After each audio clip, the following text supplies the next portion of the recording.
Hello, everybody, and welcome to another edition of the podcast that I, your host, David Woodruff, lovingly refer to as the Woodruff Report. I am currently talking on a dreary Friday afternoon, but one thing that can lighten up anybody's day and mood is a little sports podcasting, so I figured let's give the people what they want. We've got a lot to talk about today. We are going to check in on the Champions League. We've got the second leg of the round of 16 games going on. Of course, the headliner being Real Madrid and PSG locking horns in another eternal battle. A little bit of a cloud over this one. We'll get to that later. And we've got another good one in Tottenham and Juventus.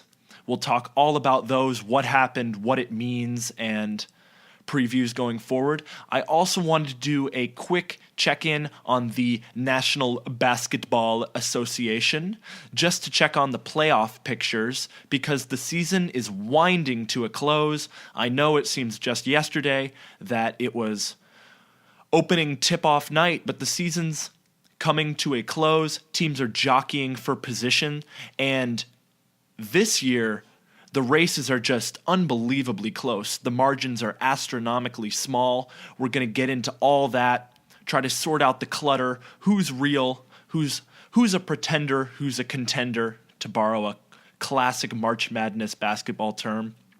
And speaking of March Madness, it's March, and therefore the madness has already begun. Conference championships are going on right now. Tournaments for some of those smaller divisions. The teams are trying to punch their way to the big dance. It's one of my favorite times of the year when those from those schools from smaller conferences like the SWAC, only the winner of the conference tournament makes it. So teams are just putting their heart and soul out there to try to punch a 15 or 16 seed and have a chance to knock off Goliath in the first round and make a Cinderella run. I'm not going to do a full March Madness report. Actually, I was thinking that when the full bracket came out, when the full bracket of 64 comes out, which will be next week, I believe, or very shortly, I would do a little preview episode talking about each team in the field of 64 with maybe a sentence or two, a little bit of in-depth on them, the damage they could do if they're a contender and pretender, all that sort of stuff. I was thinking I'd do a little preview episode. That would be probably middle of next week because the big dance starts on Thursday of next week. I'm excited. I know all sports fans are. And if you're not excited, go to the doctors because you probably need to get checked out, especially with the ultra competitiveness of this year's college basketball landscape. So before we begin this podcast, I feel like I do this every week, and I do. Check in on the iTunes. See if this podcast is available. Send me any problems or any comments that you have. Also, YouTube channel, some more information about that. I should be coming out with my first video very shortly. It'll just be the classic, hello, my name is David, and this is the Woodruff Report YouTube channel. It'll just be that kind of classic episode of introducing itself, so no crazy, epic videos coming at you. But the YouTube channel should be up and running shortly. So if you are a YouTube fanatic, I'm here for you. Let's do this. Let's do it together. And let's get this YouTube thing up and rolling. So we've got a big podcast ahead of us. Let's talk some football and let's talk some baloncesto. Basketball and soccer coming at you on the Woodruff Report. I'm your host, David Woodruff. Let's get started in 3, 2, 1... The champions! Champions League round of 16 second leg coming at you. We had 4 of the 8 games this weekend, including this midweek, including headliners such as Real Madrid, PSG, and Tottenham, Juventus. But let's start in Paris, because that is the game that people were talking about. And the major news breaks before the game, at probably a week before. Neymar will not be able to take part. He suffered an ankle injury in Paris Saint-Germain's preceding league game against some odd, like Sochaux or Amiens or some weird French team. Injures his ankle, requires surgery. His season seems to be over for club, and World Cup is up in the air. So thoughts with Neymar. Hopefully he'll make a speedy recovery, and all soccer fans want to see him in the World Cup because he's an amazing player to watch, and he just gives you those emotions that great players do when you watch him play. But the show must go on, and a Neymarless PSG had their backs against the wall, down 3-1 at home versus a mighty, mighty Real Madrid side. But they do have the away goal, and that does offer some hope.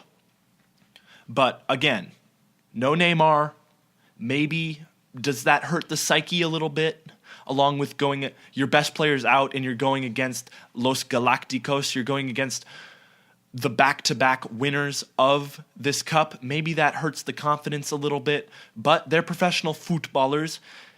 These are things that they have to get to. They have to get over, mental hurdles that they must hop over. So let's get into game action.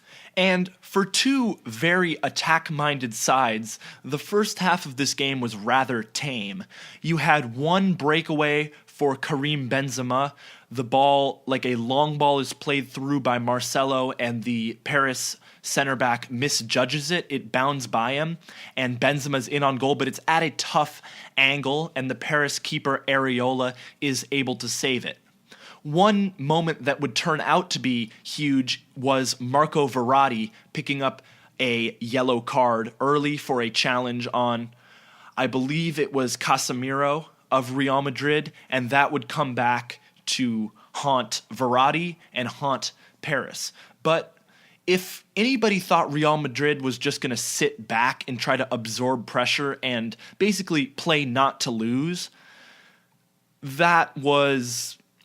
those thoughts were put away quickly. Real Madrid was on the front foot. They were lively. They were attacking. They wanted more goals. They looked excited. They looked energized. And they just looked very good, as they have throughout this entire competition. And in the second half, they get their breakthrough. A little cross after some very good work on the left side. The ball is clipped to the back post, a beautiful cross, and in comes the Dark Invader, Cristiano Ronaldo at the back post. He leaps, hangs in the air for about 112 years, like he always does on his trademark CR7 Airways kind of leap, and heads the ball down into the ground. Areola has no chance. Too much power, point blank, 1-0 Real Madrid, and there go PSG's chances. Now Real Madrid has the away goal and three up. Paris would have to score 3 without reply to force extra time, 4 to win, and it looked like they had it all to do. And then the ultra backbreaker, Marco Verratti, picks up a second yellow for dissent. He feels that he is fouled. Watching the highlights, obviously I wasn't there. I wasn't feeling what Marco Verratti was feeling. But from the replays I watched, there was no foul, a ghost foul. Maybe frustration builds up. Marco Verratti gets up, runs over to the ref. Ref, what are you thinking? Etc., etc., etc. The ref is like, excuse me, we're playing a soccer match, not yell at a ref. Pulls out the yellow card. Verratti is off. He sort of shakes his head, maybe more at himself than the referee. What was I thinking? I hurt my team, and now we are certainly out of it. Verratti's sent off. Now PSG have to play against arguably the best team in the world. They have to score 4 without reply, and they have 10 men. So they'll need basically Jesus to return to earth for them to be able to achieve that feat. But oddly enough, they actually get a goal. Sort of a scrum in the box, and the ball ends up being kicked off Edinson Cavani. He knew nothing about it. The ball caroms off his leg into the back of the net. The score's 1-1, but, I mean, still, I guess a lifeline, you could say, for PSG. That was quickly quenched, however. Paris pushed forward to try to get another and another and another, and Real Madrid look ever dangerous on the counter, and their pressure finally pays off as a heavily deflected Casemiro shot. The ball was crossed in, was cleared, but very unconvincingly. Casemiro's following up top of the box, side foots a rather tame shot, takes a wicked deflection, which sort of pops it over helpless Areola and into the back of the net. 2-1 to Los Blancos, and tie officially over. Everyone can leave the stadium. There's no point even playing the final 10 minutes. And Real Madrid would go on to win 2-1. They advance 5-2 on aggregate, and they take out who were a dark horse in this competition in Paris Saint-Germain. Of course, they spent so much, and their spending is really geared toward the Champions League. They're almost a lock to win Ligue 1 every year. Their players are just so far superior to everyone else's. But the Champions League is where they want to make their headway. Unable to do so again. Obviously an unlucky draw playing Real Madrid in the round of 16. But if you want to win the Champions League, you've got to beat teams such as Los Galacticos. So, moving on to our other Tuesday game, I should say. And this one requires little to no analysis. Liverpool hosted Porto in a game that was already over. Liverpool had beaten the Portuguese Giants 5-0 at the Estadio de Dragão in the first leg, so 5 away goals. Porto would have to win 6-0 at Anfield to progress in this tie. That was never going to happen.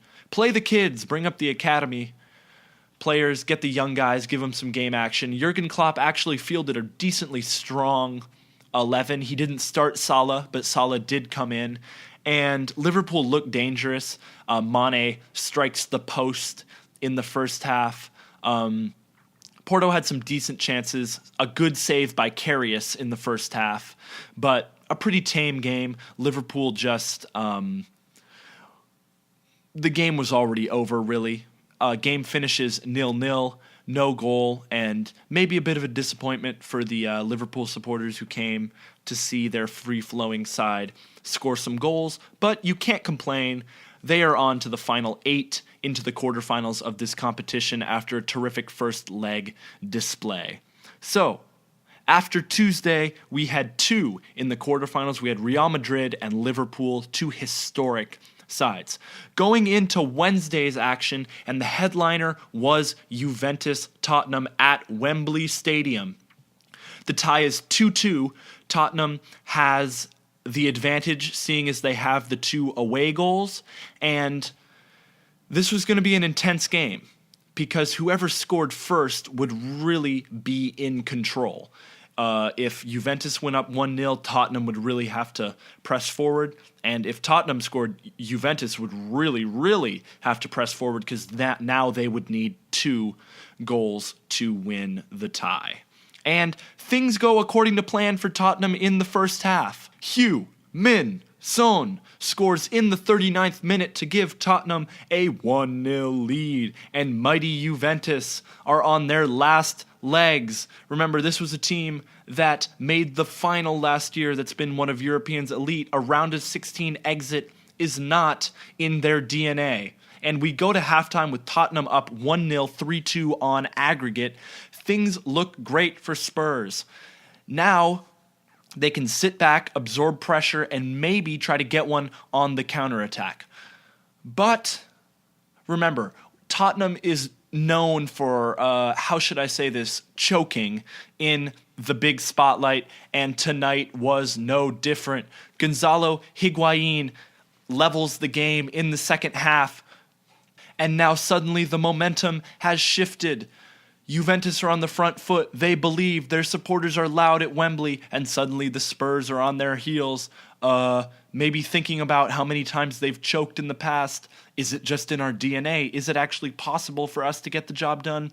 in the biggest spotlight, and then 3 minutes later, the KO punch. Ball is slipped through to Paulo Dybala by Higuain on a through ball. He keeps his composure one-on-one with Hugo Lloris. 2-1 to Juventus. Tottenham are never able to regain their balance, and the tie finishes 2-1, a dramatic comeback, come from behind victory for Juventus, and Tottenham are left ruining their missed chances and ruining their bad luck in big moments.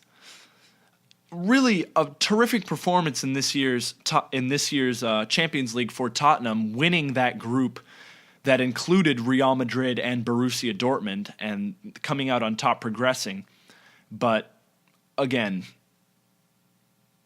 hearing that is not good enough. This is a tie that they should have won, and it has to be described as so Spursy that they blew that lead, especially giving up 2 goals in 3 minutes. I mean, you can't do that at the highest levels of professional football. That's just sloppy. So Juventus punched their ticket through, and in our other game, Man City hosted Basel at the Etihad Stadium. City, similar to Liverpool, had pretty much already booked their place to the quarterfinals with a 4-0 win in Switzerland, but they still fielded a decently strong 11 for this game. They did let some academy players come in. They put some young guys out there, gave them some Champions League experience, but it looked as though Pep Guardiola wanted to win this game and put on a show for his fans at the Etihad, where he had only lost once previously, and they, of course, have been so strong at home in league.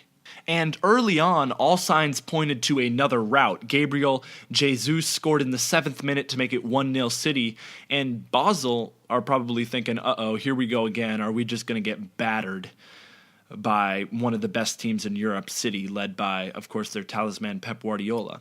But Basel are able to level 10 minutes later, make it 1-1, and then they actually end up winning the match 2-1 with a goal in the second half, handing City just their second loss at the Etihad in forever.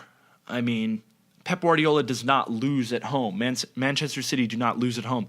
This was a shock. Guardiola was pretty unhappy after the game, saying that they, quote, forgot to play football in the second half, and it's understandable. You've pretty much clinched your way through. The game is almost a formality at that point. You're sort of you may let your guard down, let your intensity down. We've got this. Let's just get through it. And Basel, to their credit, showed good fight, and they can at least take this away, give their supporters something to cheer about. I mean, winning at the Etihad is, of course, very difficult to do, and they were able to do that. So I commend them for their effort, not putting their heads down after Jesus' early goal. And City, of course, aren't going to be worried about this. They've probably already forgotten about it, but Basel won't, and it's a good thing to take away after a great run, really, in this year's Champions League, making it to the round of 16. So, after our first midweek round of 16 games, we've got 4 quarterfinalists. Real Madrid totally blanked right there. Liverpool, Juventus, and Man City, a very strong field. Next week, we've got some more exciting games. Sevilla, Manchester United goes to Old Trafford. Shakhtar Donetsk and Roma lock horns. Some good ones. So be sure to keep your eye on the Champions League. Things are heating up as that final approaches ever so slowly. It'll be here before you know it. I want to shift gears now, pretty much completely, and move to the NBA. And the season is ending. Teams are in their final 10 games. This is it's sort of playoff basketball before the playoffs. Teams are jockeying for position. And this year, not only are they jockeying for position, they're jockeying for a playoff spot at all, because things are just so close. Let's start in the Eastern Conference, where right now your leaders are the Toronto Raptors, who hold a 2-game lead over the Boston Celtics. Those two are sort of runaway at the top. The Cavaliers are 7 games behind the Celtics for that second place. So the Raptors and Celtics, Raptors should be able to close it out and take that 1 seed. I mean, 1 and 2, it does matter, but it really doesn't matter. Just also because things are so close at the bottom of the East, there are really only 3 teams that are going to make it out of the East, and that is the Raptors, the Celtics, and the Cavaliers. All the other teams are sort of playing to be in the playoffs, and we made the playoffs. Sort of that sort of thing. Bring some playoff basketball to fan bases, but there are really only 3 teams who are going to make it out of the East. Then, near the bottom of the Eastern Conference, you've got the Pacers, the Sixers, the Heat, and the Bucks. And all of them look like a lock for the playoffs, but things are still very, very tight. The Pacers actually hold a 2-game lead over the 76ers in that 5 spot. The Heat and the Bucks are virtually tied. I mean, the Pistons are, I believe, 5 games behind the Bucks for that 8th playoff spot. So the Bucks look relatively safe. I mean, they can't lose every game, but barring disaster, they will be in the playoffs. But jockeying for position is important just because you do want to avoid those first 3 teams. You do not want to play the Raptors, Celtics, or Cavaliers. But if you do get that 5 seed, you've got the Wizards, who are a very beatable team. And they've shown that they do not play their best basketball in the playoffs. So teams jockeying for that 5th position. Right now, the Pacers have it. Just an incredible season led by Victor Oladipo. I mean, basketball fans were thinking they were going to stink it up and maybe be one of the worst teams in the East after their Paul George trade, but they've played great basketball. Miles Turner, Victor Oladipo have been terrific all season, and now they've got a chance to maybe not only make the playoffs, but maybe win a round 1 matchup. And you never know what can happen. You really never know. So let's transition from the East, take a nice flight over to the Western Conference, where things are sort of similar at the top. You've got the Rockets and the Warriors, runaway leaders at the top. Right now, the Rockets lead the Warriors by 1/2 of a game. They've won 17 straight. I don't even think the word loss or lose or any derivation of the word has been used by the Rockets organization in like 100 years. That's how good they've been. James Harden, Clint Capella, and Chris Paul have lost 1 game the entire season when they've all played, and they seem like a serious imminent threat to the Warriors. Don't listen to those analysts who say, well, no, the Warriors will turn it on when it comes to playoff time. There's not just an invisible switch that teams put on for playoff time. I mean, yes, they'll play with more intensity and play at a higher level, but it's not like they're suddenly going to score like 10 more points per game than they usually do. The regular season is a good indicator for what you will see in the playoffs. Just sort of a heightened version. The best you've seen teams play over the regular season is hopefully what they play in the playoffs if we get what we want as basketball fans.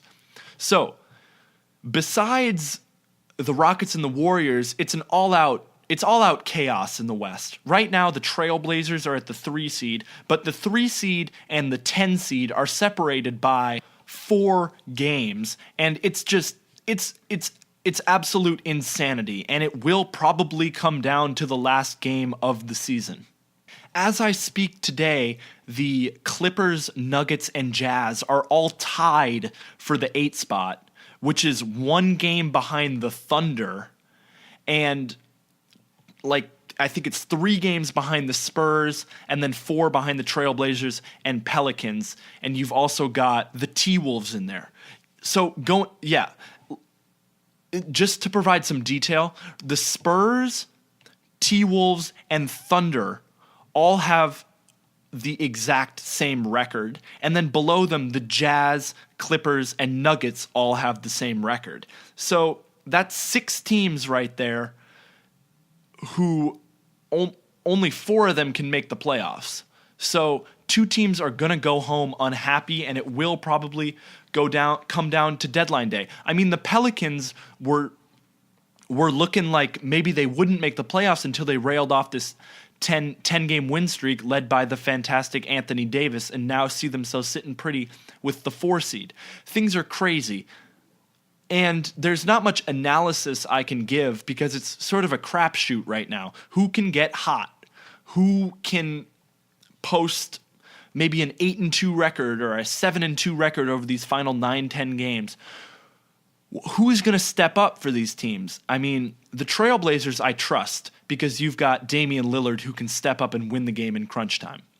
Same with the Pelicans. I trust Anthony Davis. Now, the Spurs, I don't really trust. Kawhi hasn't played in forever. LaMarcus Aldridge is not really who you want taking that clutch shot. And again, the T-Wolves, no Jimmy Butler.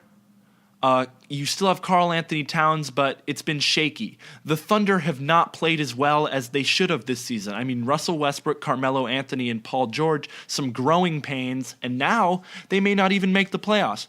And then Clippers, Nuggets, Jazz, 3 younger teams with no huge stars, and who's gonna step up for these teams. It's going to be interesting. Keep your eye on the East and Western Conference races. Things are heating up. Things are getting crazy. Every game matters. Everyone's going to be giving it all out there. Playoffs before playoffs. So, this was the Woodruff Report. On this edition, we talked about the Champions League Leg 2 and also talked about the NBA playoff race. Remember, next week, I will be doing a little brief episode, a March Madness preview. It may not be brief, it may actually be in-depth and pretty long, about the 64 teams who make the field. As always, check out my iTunes, check out my YouTube. That should get going soon. Thank you so much for listening to this edition of the Woodruff Report. I'm your host, David Woodruff. Be sure to check in next week for the newest and latest sports buzz and news. Thank you so much for listening. I'll see you guys next week. Have a great day, week, month, year, decade, millennia.